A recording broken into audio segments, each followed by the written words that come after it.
About fucking stars.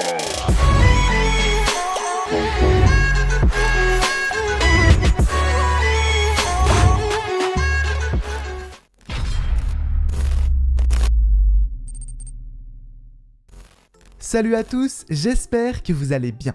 On se retrouve aujourd'hui pour une nouvelle vidéo high-tech et on continue avec notre série idées cadeaux pour les fêtes.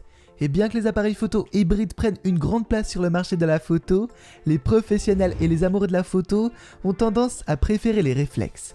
C'est pourquoi nous proposons aujourd'hui un top avec les meilleurs appareils photo réflexes 2020. Exceptionnellement, les produits présentés ne sont pas tous dans la même gamme. En effet, nous avons décidé de présenter des produits pour tous les niveaux. Avant d'aller plus loin, je vous rappelle aussi que tous les liens se trouvent directement dans la description sous la vidéo. Pensez à vous abonner à la chaîne pour voir ou revoir toutes nos vidéos et cliquez sur la cloche des notifications pour ne manquer aucune des futures parutions. Souriez et découvrons tout de suite les meilleurs appareils photo réflexes 2020.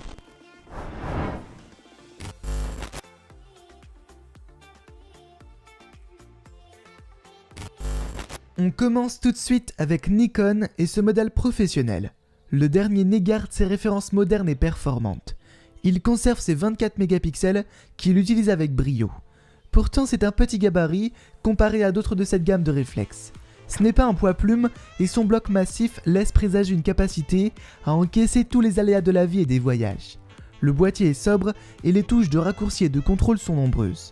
L'écran de contrôle sur l'épaule droite de l'appareil reste pratique et intuitif. Le menu est lui aussi toujours aussi intuitif et le tactile est appréciable.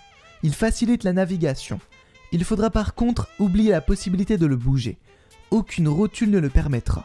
Sur ce modèle, Nikon décide de se débarrasser du flash intégré, jugé bien souvent inutile par les amateurs qui préfèrent un flash externe. La visée optique est très confortable. 2 emplacements pour le stockage sont présents et accompagnés d'un port HDMI et d'une sortie micro et casque. Côté performance, l'appareil est rapide et seul l'autofocus en basse lumière vient noircir le tableau. Le mode rafale est limité, mais reste néanmoins efficace. Il est cependant complexe à mettre en route. La gestion du bruit électronique est excellente, jusqu'à 6400 ISO. Enfin, concernant la vidéo, Nikon propose un enregistrement en 4K Ultra HD à 30 images par seconde. Si vous souhaitez tourner à 120 images par seconde, il faudra repasser sur un enregistrement en Full HD. La qualité d'image vidéo reste bonne. Concrètement, on aime la gestion de la sensibilité et des basses lumières, la réactivité et l'autofocus de suivi efficace, le viseur optique agréable, le double espace de stockage, la tropicalisation et la prise de casque et micro. On regrette par contre la limite de l'enregistrement à 30 images par seconde, le mode rafale avec suivi qui reste un peu juste et la gestion en haute lumière également limitée.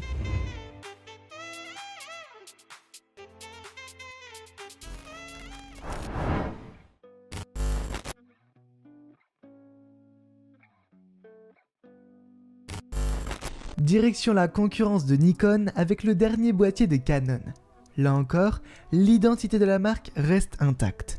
Le 90D se veut être un appareil au large potentiel photographique. Un peu plus léger que son grand frère, le design n'évolue pas d'un poil.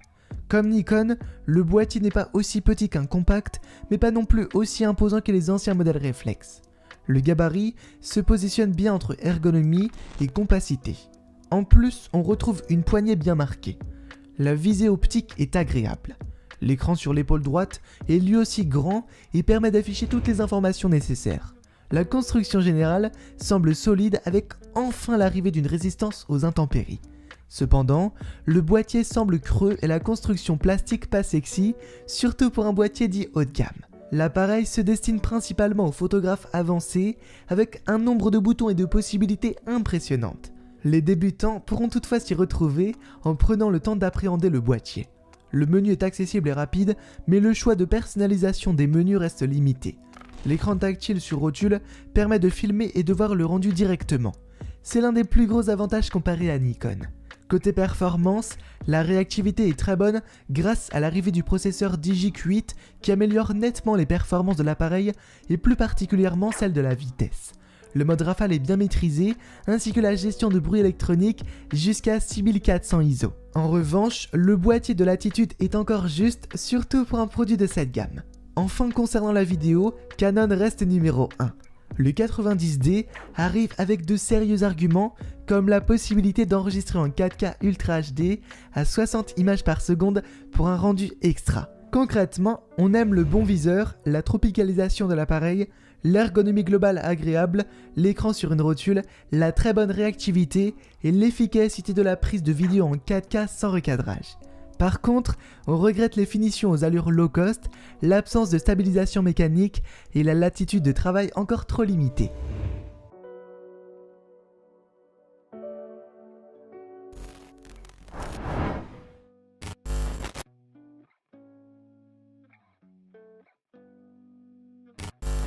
On termine cette partie sur les appareils professionnels avec la marque Pentax. Au premier abord, le K70 a une carrure robuste et carrée. Le revêtement noir lui donne un air très sérieux. Le placement des boutons est clair et efficace et permettra à tout le monde de s'y retrouver. La molette permet une navigation dans le menu toujours fluide. La grippe en caoutchouc et la poignée creuse permettent une prise en main ferme. Ce Pentax se place dans le haut du panier et permet aux grands débutants d'accéder au haut de gamme. Le viseur optique offre un champ de visibilité de 100% et l'écran arrière sur rotule offre une bonne définition. D'ailleurs, Pentax intègre un mode nocturne qu'on apprécie et qui atténue la fatigue des yeux. L'appareil est dans l'ensemble costaud et résiste à la poussière, au ruissellement et aux températures froides jusqu'à moins 10 degrés. La qualité de fabrication est excellente. Côté performance, la réactivité n'est pas son point fort. Les résultats sont cependant raisonnables et ne gâchent pas l'utilisation. L'appareil est un peu long et bruyant, même lorsque les conditions de lumière sont réunies. La gestion du bruit électronique est parfaite jusqu'à 12800 ISO et dépasse les deux gros de ce monde. La qualité des clichés est excellente. L'exposition et la dynamique sont bien meilleures que chez Canon. Enfin, concernant la vidéo, rien d'exceptionnel à l'horizon. Le mode reste classique et autorise un enregistrement en Full HD à 60 images par seconde. Concrètement, on aime sa simplicité, le menu intuitif, la visée optique 100%, l'écran sur rotule, la tropicalisation et la retouche RAW intégrée. Par contre, on regrette l'autofocus toujours à la traîne, l'écran non tactile et le mode vidéo encore trop classique.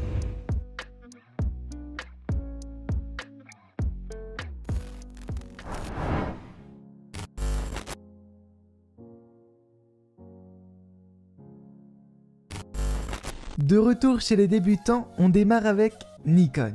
Quelle surprise!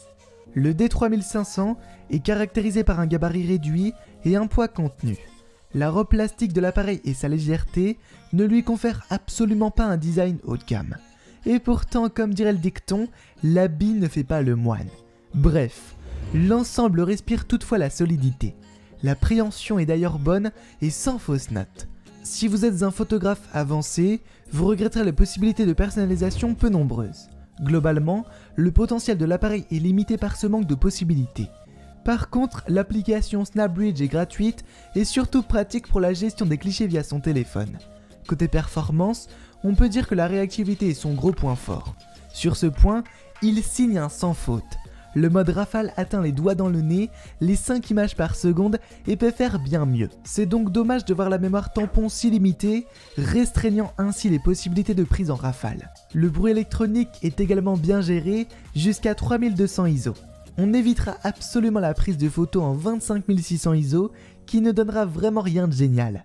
Enfin, concernant la vidéo, il faudra se contenter d'un enregistrement en Full HD à 60 images par seconde.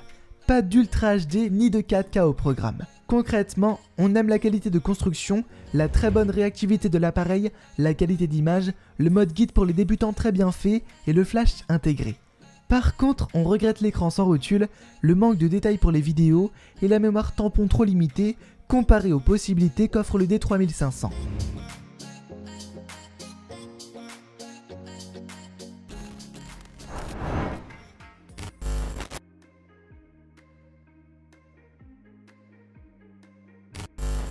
On termine avec Canon. Ce boîtier a l'avantage d'être extrêmement compact. La poignée bien creusée offre une bonne prise en main, à condition d'avoir des petites mains. Les grands de ce monde se verront un peu plus gênés. Canon décide d'épurer la molette des modes de prise de vue et d'en laisser uniquement 7. Les choix sont judicieux et pratiques une fois sur le terrain. L'écran tactile sur rotule facilite la navigation entre les menus et l'existence d'une interface guidée pour les débutants facilite la prise en main pour les amateurs. Le petit ou gros défaut pour certains de ce Canon est la visée optique. Alors que la plupart des modèles concurrents optent pour un champ de vision à 100%, le 250D s'arrête à 95%. Côté performance, la réactivité de l'appareil est excellente grâce à la combinaison de l'autofocus dual pixel et le processeur Digic-8. Le mélange fait des merveilles même en basse lumière. Le mode rafale est quant à lui correct et la mémoire tampon également. Canon a fait de gros efforts de ce côté pour homogénéiser le tout. La qualité d'image est quant à elle très correcte, même en haute sensibilité ou lors d'une importante latitude d'exposition. Les gestions des bruits électroniques sont très bien gérées, jusqu'à 3200 ISO. Enfin, concernant la vidéo, l'appareil autorise l'enregistrement en 4K à 30 images par seconde au prix d'un gros recadrage. Dommage. D'ailleurs, l'enregistrement en Full HD n'y échappera pas non plus. Concrètement, on aime le menu convivial, l'écran sur rotule, l'autofocus hybride rapide et la qualité d'image. Par contre, on regrette la visée optique un peu étriquée, l'absence de stabilisation du capteur, les fonctionnalités trop peu nombreuses et le recadrage vidéo.